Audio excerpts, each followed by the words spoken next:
अब देखो, सिखों की परंपरा में मर्यादा में भक्ति भावना वालों की कोई जगह नहीं है, लेकिन सब भक्ति भावना वाले हैं।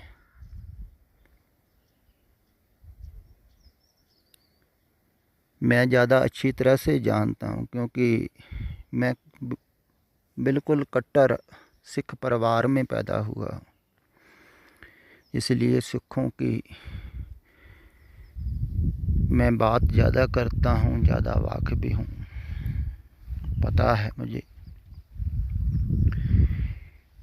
कि जो मुढ़ले सिखों की परंपरा है, जहाँ से धर्म की शुरुआत होती है, तो शुरुआत ही विचारकों से होती है, जिन्होंने गुरबाणी पढ़ी है, विचारी है, समझी है। वो ही है ना पहले 5 प्यारे, जो सिख को सिख धर्म धारण करवाते हैं, अमृत छकाते हैं। वो कौन है 5 प्यारे? पढ़े लिखे बुद्धिजीवी विचारक ज्ञानी कहो, प्रचारक कहो। तो वो दीक्षा देते हैं, उपदेश देते हैं, तो उस समय वो मर्यादा समझाते हैं। तो मर्यादा सारी ज्ञान की है, विचार की है। पहले कहते हैं पाठ पढ़ो, फिर कहते हैं उसको विचारो, फिर समझो, ऐसे कहते हैं। फिर साथ साथ में ये भी कहते हैं कि गुरुओं का इतिहास भी पढ़ो। हर बच्चे को इतिहास मालूम होना चाहिए गुरुओं का। तो वो आकार से भी जोड़ रहे हैं। एक तरफ ज्ञान की बात, दूसरी तरफ आकार से जोड़ना। एक तरफ निराकार से संबंध बनाने की बात, दूसरी तरफ से आकार को भी नहीं छोड़ना है, आकार को भी पकड़ना है। ये दोनों तरफ से पकड़ा रहे हैं। देखो कमाल की बात, इन सिखों को ये नहीं समझ में आ रही है बात। दोनों तरफ से गुरबाणी बिल्कुल निराकार की बात करती है। वो निर्गुण का उपासक उधर को जाएगा, ज्ञान के मार्ग पर जो जा रहा है वो निर्गुण का मार्ग। तो दूसरी तरफ आकार को भी पकड़ा रहे हैं, भक्ति भावना वालों को आकार पकड़ा देते। तो ज़्यादातर भक्ति भावना वाले हैं, सदा से हुए हैं, हर धर्म में ही होते हैं, इसीलिए वो आकार को पकड़ लेते हैं। तो सिख भी धीरे धीरे वो उपदेश को छोड़ के जो इतिहास में आकार, पहले देखो इतिहास इसीलिए लिखा गया, मैं पीछे कहा है ना, कि लिखने वाले ज़्यादा मूर्ति पूजक रहे, सनातन धर्म से आए। उन्होंने सीधा मूर्ति पर नहीं लगाया है सिखों को, पहले गुरुओं का इतिहास लिख दिया। क्योंकि इतिहास अब पढ़ते हैं तो कल्पना तो बनती है ना, इतिहास से ही तस्वीरें बनती हैं, इतिहास से ही बनी हैं जो तस्वीरें बनी हैं। जिन्होंने इतिहास पढ़ा है तो उनको ख्याल में आया कि बाबा नानक कैसे थे, दूसरे गुरु ऐसे थे, उनका जीवन पढ़ उनके अंदर कल्पना बनी, वैसी तस्वीरें बन गई। तो इतिहास पढ़ के बनी ना। तो कोई भी जब आदमी किसी की भी जीवनी पढ़ता है तो पढ़ते पढ़ते धीरे धीरे अगर उसकी तस्वीर भी ना हो तो कुछ ख्याली तस्वीर बना लेता है कि ये ऐसा आदमी होगा। ऐसे ही इतिहास पढ़ने वाले या सुनने वाले ऐसा ख्याल करते हैं। आपने भी देखा होगा, तकरीबन सभी जानते हैं, सिख ज़्यादा सुनने वाले हैं, उनको भी ख्याल में बात आ जाएगी। जैसे मैं अभी बाबे नानक की बात करूं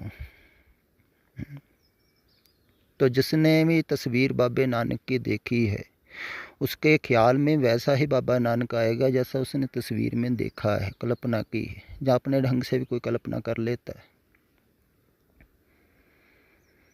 तो वही आएगी। तो जब जब किसी गुरु का भी नाम लिया जाए या किसी सिख का नाम लिया जाए, वो तस्वीर में, जैसे बाबा दीप सिंह का कोई नाम ले तो उनकी एकदम तस्वीर आएगी। ज़्यादातर लोगों ने देखी हुई है, वो हाथ में सिर रखे हुए खड़े हैं तलवार लिए। तो वैसा ऐसा नहीं भी सारी ज़िंदगी वो वैसे ही खड़े रहे थे, क्योंकि वैसी तस्वीर बननी है, वैसा ख्याल में आए तो ख्याल तस्वीर। तो भक्ति भावना वाला जो बाहर आकार है उसको अंदर निर्मित करता है। तो उसी को ही मानने लगता है। इसलिए कोई तस्वीर से बदसलूकी करे, है ना, तो सिख बहुत नाराज होते। और तस्वीर अगर तुमने मान लिया भी ये बाबे नानक की तस्वीर है, तभी कठिनाई होगी ना। तो मान तो लिया ही है भी ये उनकी तस्वीर है, तो कितने नाराज हो जाते। जुड़ गए ना कल्पना से। ऐसे धीरे धीरे तस्वीरें बनी। अब मूर्तियाँ भी बहुत जगह बन रही हैं। तो मूर्तियाँ सिखों में ज़्यादा बनेंगी, क्योंकि सिख इतिहास जो है ना, ये सूरमों का, योद्धाओं का है। तो ऐसी मूर्तियाँ बहुत बनेंगी, धीरे धीरे बन रही हैं। गुरुद्वारों को बाहर मूर्तियाँ लगेंगी, जिस पर पूरा सिख इतिहास जो है ना वैसा दिखाया जाएगा। अभी भी दिखाते हैं, कई जगह बनी हुई हैं। जो इतिहास में दिखाया गया है ना, वो मूर्तियों में बनाया है। सिखारे से चीरे जा रहे हैं, वो उबली देग में बैठे हुए हैं।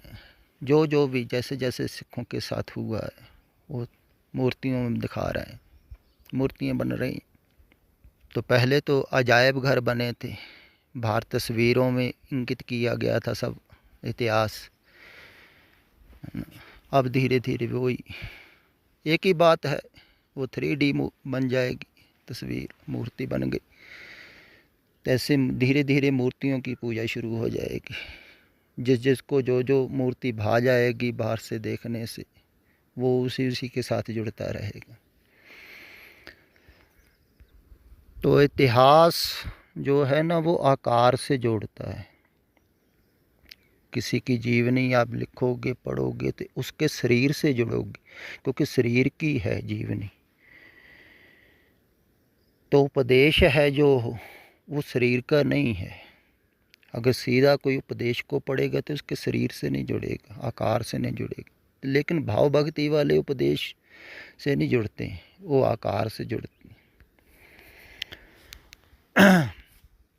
तो जब तो सामने होता है आकार, तो उससे कोई जुड़ता है भक्ति भावना वाला, तो सीधा निरंकार से जोड़ता है, आकार के थ्रू निरंकार से। जैसे ये टावर लगे हुए हैं, तो जब आप नेट का उपयोग करते हैं कुछ देखने के लिए, तो जो टावर हैं जो सामने टेलीफोन के, ये पीछे जोड़ देते हैं। आपके टेलीफोन की वेव्स हैं जो, उसको लेके तो आपको पीछे जोड़ देते हैं। ऐसे ही आपकी भावना को लेके गुरु परमात्मा में लगा देता है। लेकिन जब वो मौजूद नहीं होता है, फिर भक्ति भावना वाले अपनी कल्पना से जुड़ते हैं। तो जिसकी जो कल्पना होती है, तो अपनी कल्पना को ही आदमी ठीक समझने लगता है, उसी पर दृढ़ हो जाता है। जैसे एक दिन एक माई कह रही थी कि मुझे एक बार घर को जाते वक्त अंधेरा हो गया, तो रास्ते में डर लग रहा था, कोई आदमी पीछे चल रहा था। तो मुझे बात याद आई कि जो इकबाल सिंह हैं प्रचारक, उनकी भी उन्होंने कहा है कि जब आपको डर लगे तो शहीदों का नाम लो, शहीद रक्षा करते हैं, वो साथ साथ चलते हैं। तो मैंने एकदम बाबा दीप सिंह का नाम लेना शुरू कर दी। तो थोड़ी दूर गई मैं तो वो आदमी पीछे मुड़ गया। अब उसको श्रद्धा आ गई उस पर, बाबा दीप सिंह पर। तो बाबा दीप सिंह भी उसकी कल्पना है, जो भी कल्पना से सोच रहा है। शहीद सिंह भी एक कल्पना है, गुरु भी एक कल्पना है। जो भी आप कल्पना कर लेते हो, तो जो कल्पना से जुड़ रहा है वो भक्ति भावना वाला है, तो वो कल्पना अपनी कल्पना से नहीं छूट पाएगा, अपनी धारणा से नहीं छूट पाएगा। धारणा बड़ी मजबूत है। जैसे अभी अभी मेरे को यहाँ हिमाचल में ही एक आदमी यहाँ पूछ रहा था, कहता आप जो लोगों के ऊपर तंत्र मंत्र कर देते हैं उन पर विश्वास रखते हैं कि नहीं, वो होते हैं कि नहीं। मैंने कहा ये सब मन पर निर्भर करता है। आप जिसको मानते हैं वो हो जाता है। जैसे आप मानते हैं कि कोई हमारे ऊपर जादू टूना मंत्र यंत्र कर सकता है, आप उस पर श्रद्धा रखते हैं, तो अगर कोई करेगा तो आपके ऊपर असर होगा, क्योंकि आप मानते हैं।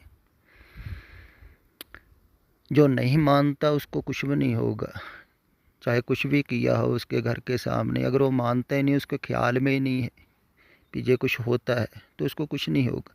जो मानेगा भी इससे कुछ होता है, भयभीत हो जाएगा, डर हो जाएगा कि कुछ ना कुछ कर दिया किसी ने, अब होगा कुछ ना कुछ, तो उस पर होगा उसके कारण जो मान रहा है।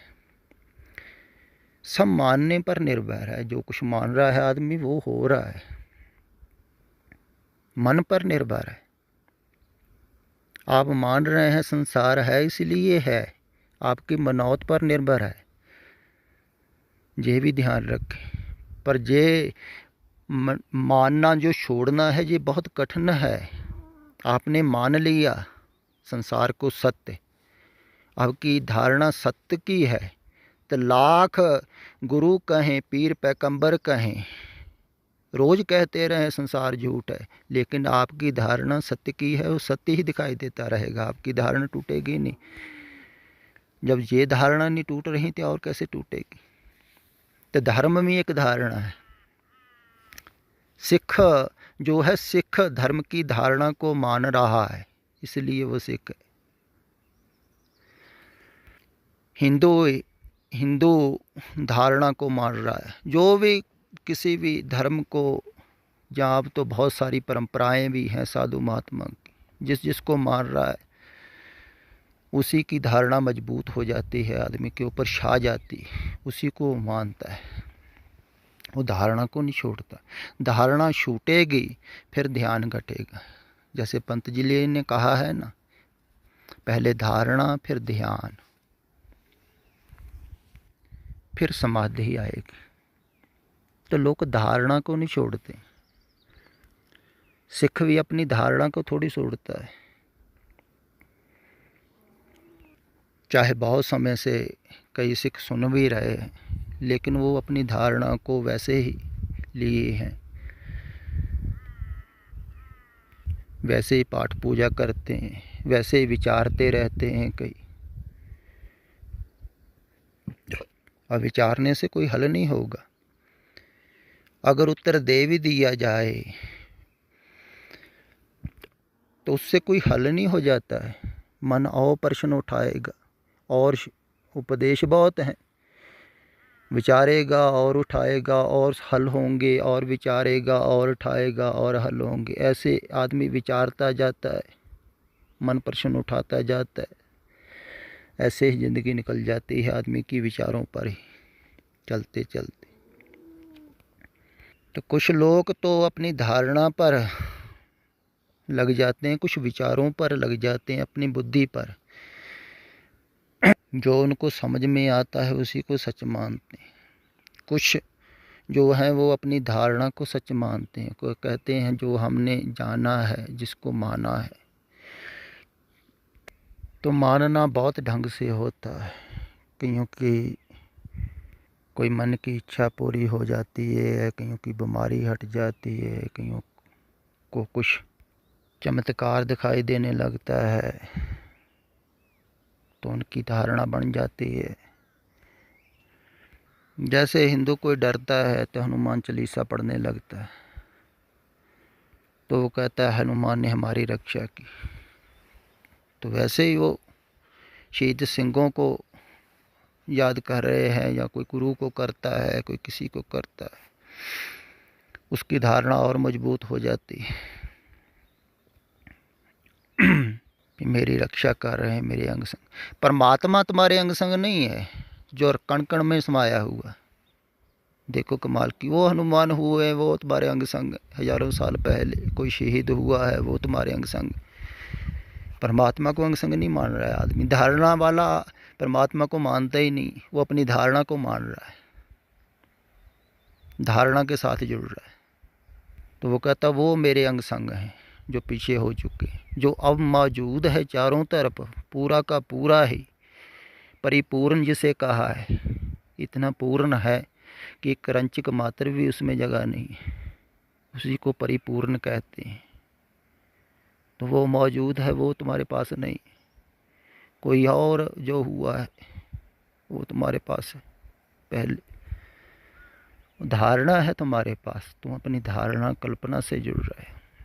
तो भाव भक्ति वाले ज़्यादा हैं, इसलिए वो मूर्तियों से, तस्वीरों से, कल्पनाओं से ही जुड़ते हैं। तो सिख जैसे गुरु ग्रंथ साहब जी को भी मूर्ति ही समझते हैं, वैसे ही सेवा करते हैं। तो स्वाभाविक है हर धर्म में भाव भक्ति वाले ज़्यादा हैं, लेकिन कल्पना से जुड़ने के बजाय सामने शाश्वत से जुड़े, जिससे छुटकारा हो सके।